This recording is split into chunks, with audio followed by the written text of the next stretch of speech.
Hello and welcome to The Weirdo. I want to do a video on just letting you know how I got into cosplaying and what that means exactly. So let's just get started. I think the weirdest part of starting this channel is getting used to talking to a lens. It's weird. Okay, so I started doing seamstress work and stuff like that in like the 7th and 8th grade, and then I got into theater coming into high school, which naturally just brought me into doing costume work. And I actually didn't start going to conventions until after high school. Like my first convention was when I was 18. So I went and I had the worst cosplay ever of Harley Quinn, and then eventually I got better at like figuring out what I wanted to do in terms of representing a character. And I'm just not a huge fan, if you look through all of my work, of just completely copying a character's uniform, or not uniform, but costume. I like to come up with a theme or take an idea of what it's supposed to look like and change it into something that's more fashionable, or like fashionable. Fashionable's the right word. I like to change the character's costume into something a little bit more wearable, a little bit more fashionable. Like pieces of my costumes usually can be worn in other situations, and I like that. I like the idea of making it more real world.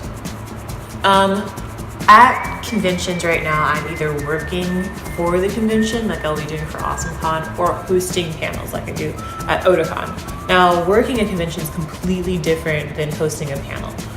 But working a convention is a lot more work during the convention. So during the convention, I'm there the earliest. I do a lot more. I don't really walk around the convention that much for like a couple hours when I'm on break, or like after my shift.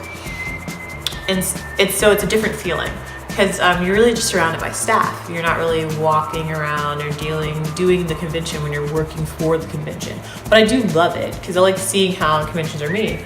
So for AwesomeCon, I'm usually like a registration, which I love because I'm a huge fan of like talking to people, and it's something that's quick and computer savvy, which I like.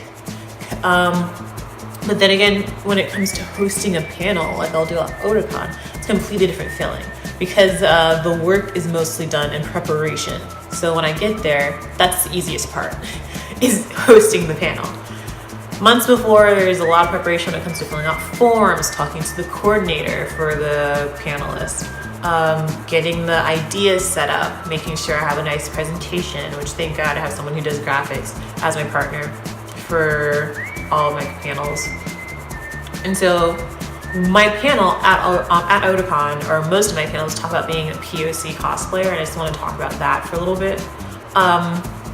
Being a POC cosplayer, or a person of color cosplayer, it really means something different to each person, and I think that's really important, because you can't really define what it means to be Black, or what it means to be Indian, or what it means to be Asian, or what have you. You can't really define it with like words. It just kind of feel what you feel, and what kind of upbringing you had, and what cultural things that you have.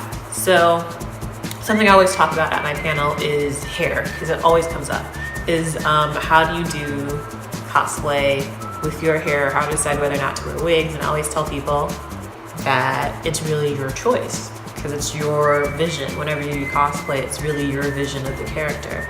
I mean, I do wear wigs in some of my cosplays, which really depends. Most times when I do a character of color, like when I do Esmeralda, or when I'll have another cosplay coming up, and I'll tell you a little bit about that later, because I have an unboxing video coming up.